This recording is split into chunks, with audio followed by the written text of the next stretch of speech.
Hallelujah. प्रभु का धन्यवाद हो। और कैसे हैं आप लोग सारे? और प्रभु यीशु मसीह में सभी को मैं जय मसीह की बोलता हूँ। वीडियो स्टार्ट करने से पहले हम प्रार्थना करेंगे।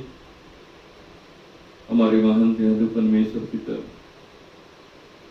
हम धन्यवाद देते हैं खुदा आपकी दया के लिए प्रभु जी। आप कितने महान हैं प्रभु जी। ओ दयालु परमेश्वर, आज के दिन अपनी आत्मा का अभिषेक दे खुदा। जब भी तेरा वचन तेरे बच्चों के सामने आता है खुदा, इनका घराना आशीष पाए प्रभु जी। इस वचन के द्वारा इनका जीवन बदल जाए खुदा। ओ दयालु परमेश्वर, सारी जरूरतें इनकी पूरी हो जाए, हर एक दुख इनको छोड़ के चला जाए यीशु नासरी के नाम से। धन्यवाद दयालु परमेश्वर। जो भी इस वचन को सुनते हैं, तेरी आत्मा का अभिषेक उन पर आ जाए। ओ दयालु परमेश्वर, ओ दयालु खुदावंद, उन सभी को आशीष दे प्रभु जी। सभी को छू ले प्रभु जी। सभी चंगे हो जाएं खुदावंद, सभी छुटकारा पाए, क्योंकि तू महान है प्रभु जी। तेरी दया बड़ी है खुदा। तेरे वचन में लिखा है खुदावंद कि दया न्याय के ऊपर जयवंत होती है। जब तू दया करता है खुदावंद, हमारा कोई भी गुनाह, कोई भी पाप हमें नाश नहीं कर पाएगा, क्योंकि तेरी दया हमें बचाएगी, तेरा प्रेम हमें बचाएगा। प्रभु, सुनने वालों के बीच में आइए खुदावंद, आज के दिन इनको आशीष दीजिए खुदा। धन्यवाद दीजिए। इस विनती को उद्धार करता मसीह यीशु के नाम से मांगते हैं, आमीन।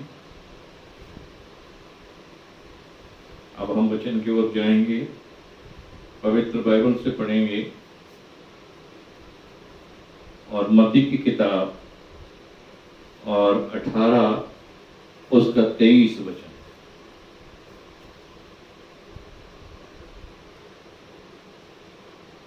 इसलिए स्वर्ग का राज्य उस राजा के समान है जिसने अपने दासों से लेखा लेना चाहा। जब वह लेखा लेने लगा तो एक जन उसके सामने लाया गया जो दास 10,000 तोड़े का कर्जदार था। हालेलुया। और यहाँ परमेश्वर के वचन से हम पढ़ रहे हैं और मत्ती की किताब और 18 उसका 23 वचन। और हमारे उद्धारकर्ता यीशु मसीह ने एक दृष्टांत में लोगों को बताया और कहा, स्वर्ग का राज उस राजा के समान है और जिसने अपने दासों से लेखा लेना चाहा, और जब वह लेखा लेने लगा तो एक जन जो उसके दासों में से था लाया गया जो 10,000 तोड़े का कर्जदार था। लेकिन उसके पास चुकाने के लिए कुछ भी नहीं था और वो बिल्कुल कंगाल था और वो बड़ा गरीब था। लेकिन जो राजा था उसने कहा, और इस बड़ी रकम के लिए 10,000 तोड़े के लिए और 10,000 दिनार चुकाने के लिए जो कुछ इसके पास है और वो बेच दिया जाए, और इसकी सारी जो भी जायदाद तो बेच दी जाए और इसके बीवी बच्चे भी बेच दिए जाएं और इसको भी बेच दिया जाए, और जिससे कि हमारी रकम पूरी चुकाई जाए। लेकिन परमेश्वर का धन्यवाद हो, और वो दास उसके पैरों पे गिर के गिड़गिड़ाने लगा और विनती करने लगा और उसने कहा, मेहरबानी से मुझ पर दया कर और एक मौका मुझे और दे, और बस एक मौका मुझे दे कि मैं आगे चल के तेरी सारी रकम चुका दूंगा और तेरी पाई पाई का हिसाब तुझे कर दूंगा। तो मेहरबानी से मुझ पर दया कर। और उसके गिड़गिड़ाने पर उसने तरस खाया और उसके आंसुओं पर उसने तरस खाया और ना ही उसे टाइम दिया, बल्कि उसने कहा, मैं तेरा सारा कर्ज क्षमा कर देता हूं, और उसे उसने आजाद कर दिया। लेकिन जब वो वहां से आजाद होकर निकला तो उससे भी छोटा एक दास, एक व्यक्ति उसको मिला और जिसपे उसका सिर्फ 100 दिनार कर्जा था। लेकिन जैसे वो सामने आया और उसने उसको पकड़ा और उसका गला घोंटा और वो उसे पकड़ के बांध लिया और अपने लोगों से कहा, और जब तक ये पाई पाई न चुका दे तब तक इसको बंदी गृह जेल में डाल दिया जाए। लेकिन वो दास उसके पैरों पे पड़ के गिड़गिड़ाया और उससे कहा कि मेहरबानी करके मुझे एक मौका दे और जिससे कि मैं तेरा कर्ज सारा पाई पाई चुका दूंगा। लेकिन उस निर्दयी दास ने उस पर दया नहीं की, बल्कि वो उसको ले जा के बंदी गृह में जब डाल दिया, और इस पर जो उसके साथ थे और वो देखकर बड़े हैरान हो गए कि इसके जब 10,000 दिनार जब राजा ने क्षमा कर दिया, लेकिन ये 100 दिनार क्षमा नहीं कर सकता। प्रभु का धन्यवाद हो। और फिर कुछ लोग जाके और राजा को बताने लगे और कहा, देख प्रभु, और तूने तो उसका 10,000 दिनार क्षमा कर दिया, लेकिन जब ये अपने दास के सामने आया, और लेकिन इसका तो सिर्फ 100 ही दिनार था, लेकिन इसने उसको मार पीट किया और बंदी गृह में डाल दिया, और वो गिड़गिड़ाता रहा इसके पैरों पे गिर के, लेकिन इसने दया नहीं की। और वो कहता रहा कि बस एक मौका मुझे दे। और जब ये बात इस राजा ने सुना तो ये गुस्से से आग बबूला हो गया और इसको बहुत क्रोध आया, और तब इसने अपने दासों से कहा कि उसको हमारे सामने लाओ। और जब वो उसके सामने लाया गया तो उस राजा ने कहा, क्या तेरा मैंने 10,000 दिनार क्षमा नहीं किया? तो क्या तुझे नहीं चाहिए था कि तू अपने दास पर 100 दिनार क्षमा कर दे? और इसलिए अब तू हमेशा के लिए इस बंदी गृह जेल में डाला जाएगा, और जब तक तू पाई पाई भर नहीं दे कभी भी छूट नहीं पाएगा। प्रभु का धन्यवाद हो। धर्मशास्त्र बाइबल में ऐसे लिखा हुआ है, और जिसने दूसरे पर दया नहीं की और उस पर भी कभी दया नहीं की जाएगी, और जो बगैर दया के न्याय चुकाता है और उसका न्याय भी बगैर दया के होगा। और मत्ती 9 उसके 13 वचन में लिखा है, और सर्वशक्तिमान परमेश्वर के पुत्र यीशु मसीह ने कहा कि परमेश्वर बलिदान नहीं दया चाहता है, और परमेश्वर बलिदान नहीं दया चाहता है, और वो चाहता है कि जैसे हम तुम पर दया करते हैं वैसे ही तुम भी दूसरों पर दया करो।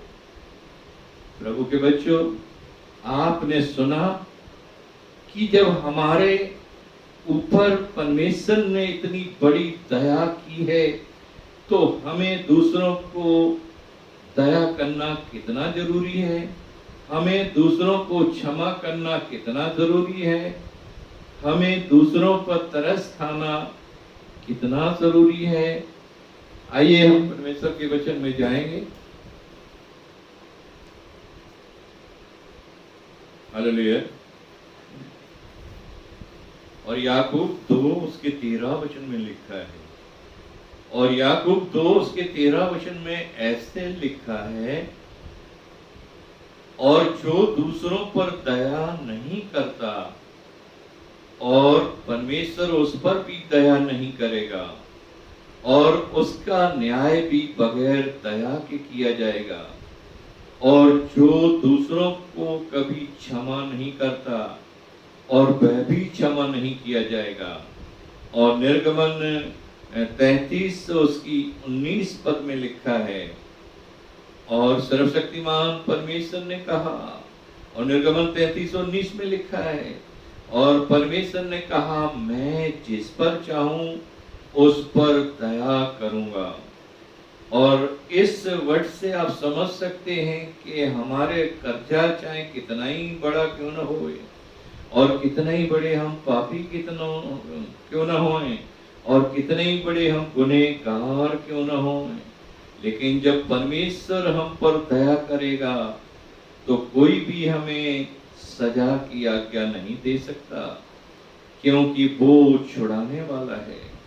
और लूका 23 उसकी 42-43 में लिखा है, और लूका 23 और उसके 42 और 43 वचन में लिखा है, और वो जब क्रूस पे लटका हुआ था और उसके शरीर से लहू जो बह बह के जम गया था, और एक भयानक कांटों का मुकुट उसके सर पर लगा हुआ था, और उसके कांटे उसमें चुभ गए थे, लेकिन उसके बाद भी एक डाकू ने कहा, और वो उसके सामने गिड़गिड़ाया और कहा, हे प्रभु, और जब तू अपने राज्य में आए तो मेहरबानी से मुझ पर दया करना, और जब तू अपने राज्य में आए तो मुझ पर दया करना।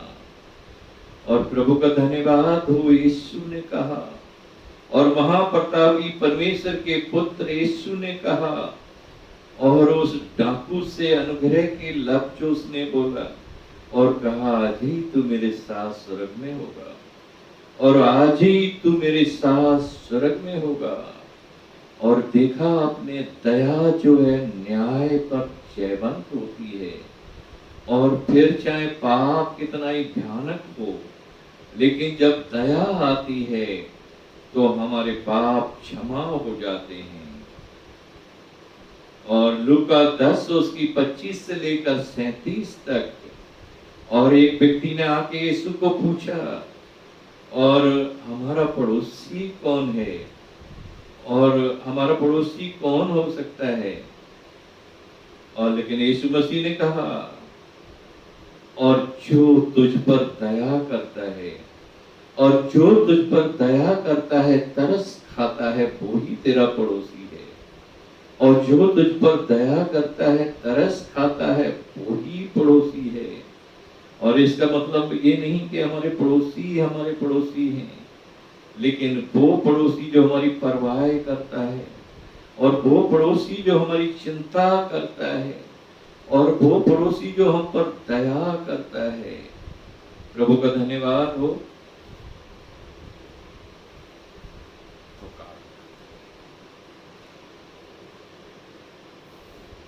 आइए हम पवित्र बाइबल से पढ़ेंगे, और प्रेरितों के काम 10 उसकी 38 वचन। और आप यीशु नासरी को जानते हैं, और वहां पे लिखा है कि आप यीशु नासरी को जानते हैं कि किस रीति ने परमेश्वर से उसका अभिषेक किया, और वह दुष्ट आत्माओं की सताए हुओं को छुड़ाता फिरा, और वह तो दुष्ट आत्माओं के सताए हुओं को छुड़ाता फिरा, और परमेश्वर उसके साथ रहा। और मरकुस 1 उसके 23 से लेकर 27 में ऐसे लिखा है कि दुष्ट आत्मा उसको दूर से ही देख के चिल्लाती थी और वो डर जाती थी, लेकिन वो उन्हें बोलने नहीं देता था और वो उसको बिल्कुल इशारे में डांटता था और वो कहता था चुपचाप उस मनुष्य को छोड़ के और उसमें से निकल जा, और शैतान मैं तुझे आज्ञा देता हूं कि उसमें से निकल जा। और धर्मशास्त्र बाइबल में ऐसे लिखा हुआ है, मत्ती 15 उसकी 21 से लेकर 27 तक। और उसके पास एक कनानी स्त्री आई जो अन्य जाति की थी और यीशु के सामने रोने लगी और विनती करने लगी, और प्रभु मुझ पर दया कर। और उसे पता था कि ये तो दयालु परमेश्वर है और ये दया करता है, और क्योंकि इसका स्वभाव है दया करने का और इसका स्वभाव है क्षमा करने का, और वो यीशु के सामने जोर जोर से चिल्लाने लगी और मेहरबानी से मुझ पर दया कर, और मेरी बेटी को दुष्ट आत्मा सता रही है और वो उसको बिल्कुल खत्म करना चाहती है, और मेहरबानी से मेरी बेटी को बचा ले और मुझ पर दया कर।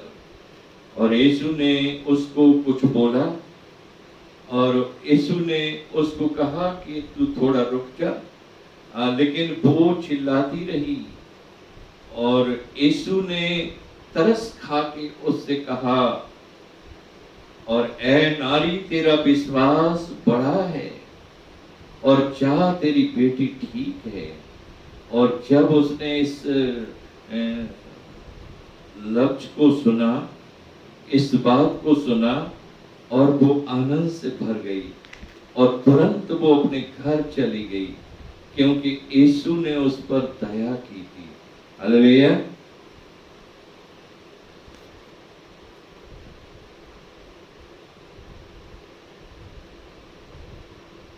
और मत्ती उसके 15 की 32 वचन में लिखा है, और जब भी यीशु दुखी और बीमार लोगों को देखते थे और वो तरस से भर जाते थे और उनको बड़ी दया आती थी उन पर, और जो शैतान के सताए हुए होते थे और जो दुखी और परेशान होते थे लोग। और मत्ती 9:36 में लिखा है, और यीशु ने जब लोगों को देखा तो वो तरस से भर गए और बड़ी भीड़ थी वो, और काफी दिन से यीशु के पीछे चल रहे थे। उन्हें 2-3 दिन हो गए और उन्होंने खाना नहीं खाया, और वो तो परेशानी में अपने दुख के लिए आए थे और हर एक अपनी समस्या को यीशु को बताना चाहता था, क्योंकि लोगों को पता था कि वो दया करने वाला है।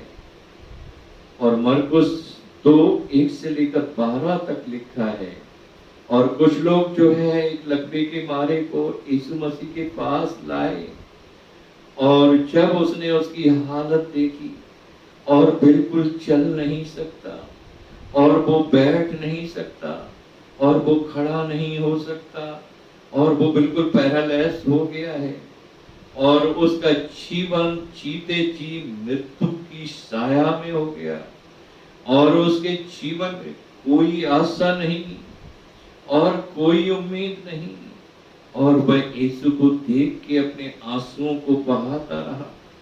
लेकिन यीशु ने उस पर तरस खाया, और भजन संहिता 86 की 15 में लिखा है, और वो तो दयालु और अनुग्रहकारी है। और 1 से 16 भजन उसके 5 वचन में लिखा है कि हमारा जो परमेश्वर है वो दया करने वाला है। और निर्गमन 34 उसके 6 वचन में लिखा है, और निर्गमन 34 उसके 6 वचन में लिखा है, और वह तो दयालु और अनुग्रहकारी है, और वह क्रोध करने में धीरजमंद है, और हमारे अपराधों गलतियों के लिए वो एकदम नाराज नहीं होता है, और वो हमें बार बार मौका देता है कि हम सुधर जाएं। और यूहन्ना 5 उसके 14 वचन में लिखा है।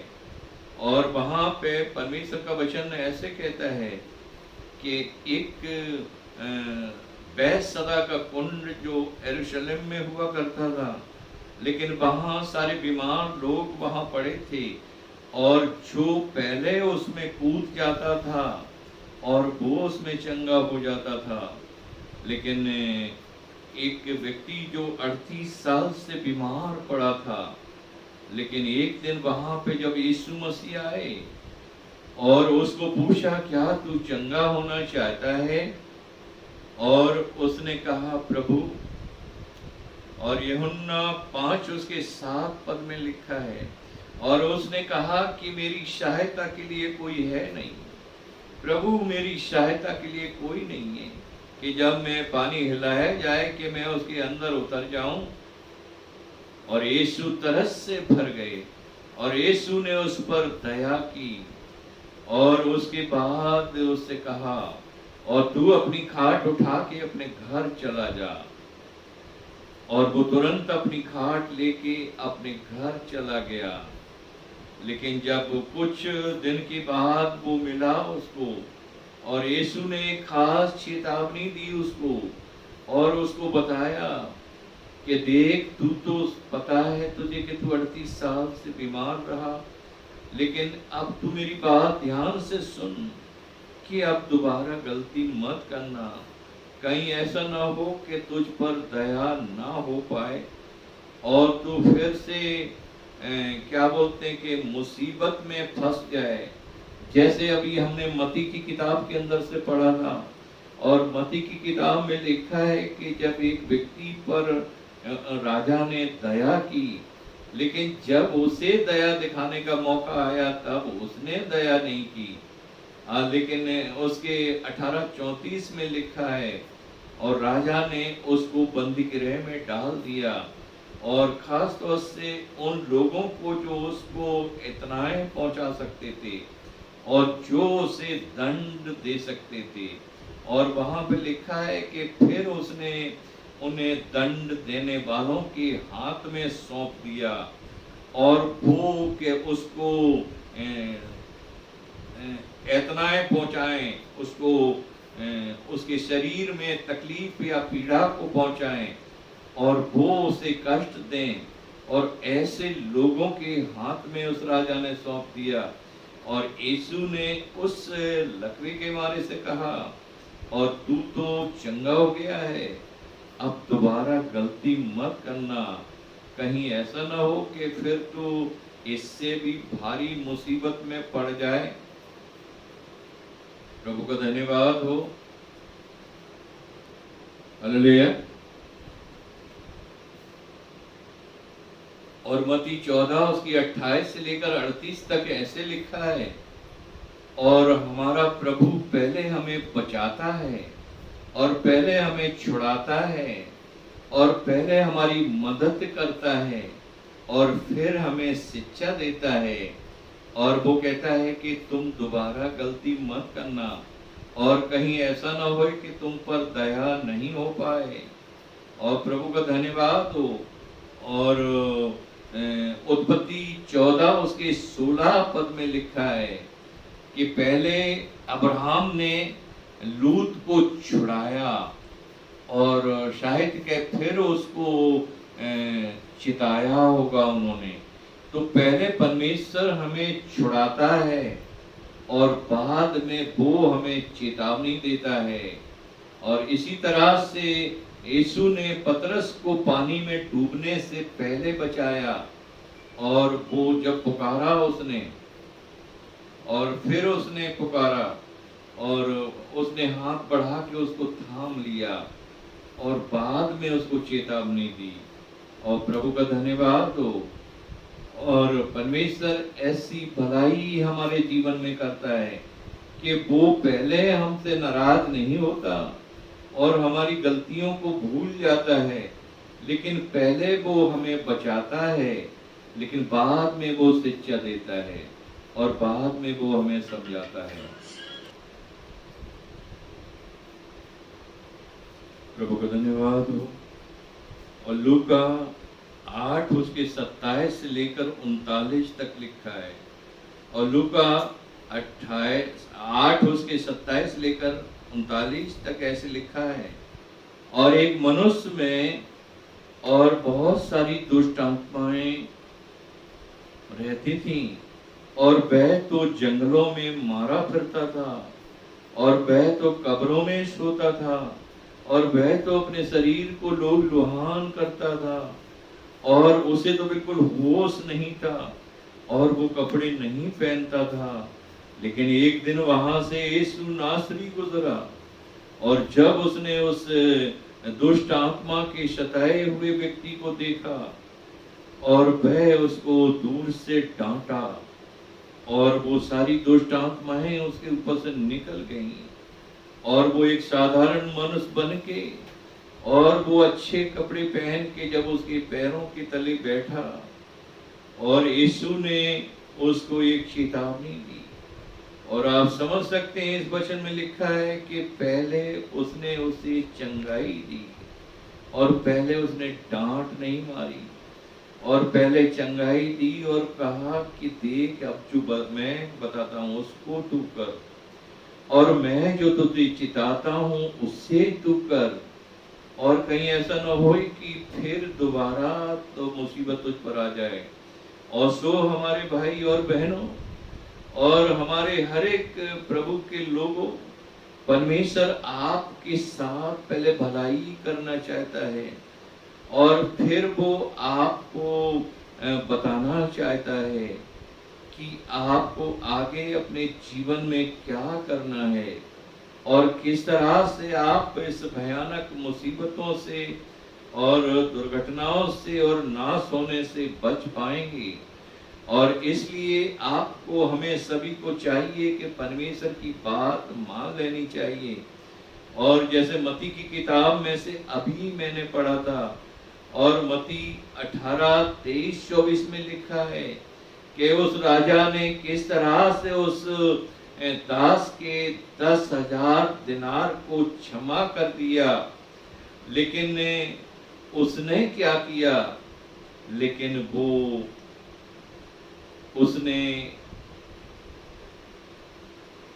घमंडी हो गया, और वो अपने मन में भूल गया, और वो उस दया के उपकार को, उस भलाई को भूल गया, और जो उसके साथ किया था। लेकिन वो दूसरों पे जब अत्याचार करने लगा, और दूसरों को जब सताने लगा, और दूसरों को जब दंड देने लगा, और उसमें लिखा है कि राजा को गुस्सा आया, और मत्ती 18:34 पद में लिखा है, और उसने उसको पकड़वाया, और उसने उसको बुलवाया, और उसको सजा देने वाले के हाथ में सौंप दिया, और उसको उनके हाथ में सौंप दिया जो सख्त दंड की आज्ञा उसको दे सकें, और कठिन यातनाएं उसको पहुंचाएं, और उसके शरीर में पीड़ा पहुंचा सकें। और वो दंड देने वालों के हाथ में सौंपा गया, और वो फिर तड़पता रहा, और वो फिर गिड़गिड़ाता रहा, लेकिन उस पर दया नहीं की गई। तो प्रभु के बच्चों, हम इस वचन में पढ़ सकते हैं कि याकूब की किताब, याकूब की पत्री, और उसमें ऐसे लिखा हुआ है कि जिसने दया नहीं की उसका न्याय भी बगैर दया के किया जाएगा, लेकिन जो दूसरों पर दया करता है और परमेश्वर उस पर दया करेगा। तो हमें ये समझ लेना चाहिए, पवित्र बाइबल में लिखा हुआ है परमेश्वर दया चाहता है। हमारे आपके सभी के अंदर परमेश्वर उस दया को, उस क्षमा को देखना चाहता है। जैसे परमेश्वर ने हमें क्षमा किया, जैसे परमेश्वर ने हम पर दया दिखाई, परमेश्वर ने हमसे प्रेम किया, हमें भी दूसरों को वैसा ही करना चाहिए। और नहीं तो फिर आगे आप सुन चुके हैं कि लास्ट में क्या होगा, कि राजा ने उसको दंड देने वाले के हाथ में सौंप दिया, ताकि उसके शरीर में भयानक पीड़ाएं पहुंचाएं और भयानक दुख पहुंचाएं। और जब हम या संसार के लोग इस बात को नहीं मानेंगे और नहीं समझेंगे तो वो राजा हमें भी उस दंड देने वाले के हाथ में सौंप देगा। हमें चाहिए कि परमेश्वर के सामने तौबा करें, उसके सामने गिड़गिड़ाएं, उससे विनती करें, मेहरबानी से एक मौका हमें दे। हम आइंदा को ऐसा काम नहीं करेंगे, हम सुधर जाएंगे। प्रभु एक मौका हमें दे, मेहरबानी से एक मौका बस दे। वो दयालु है, आपने सुना वह दया करने वाला है, वह तरस और दया से भरा है। वो हम पर दया करेगा, वो हम पर दया करेगा। जैसे कि अभी पवित्र बाइबल के अंदर सुना कि पहले उसने लोगों पर दया किया और फिर उनको चिताया। पहले उसने आपके ऊपर दया की है, लेकिन अब वो आपको चिता रहा है। मेहरबानी से अपने मन को कठोर मत कीजिए और उसकी बात मान लीजिए। मैं चाहता हूँ परमेश्वर इन वचनों के द्वारा आपको आशीष दे और इन वचनों के द्वारा आपका जीवन बदल जाए। धन्यवाद।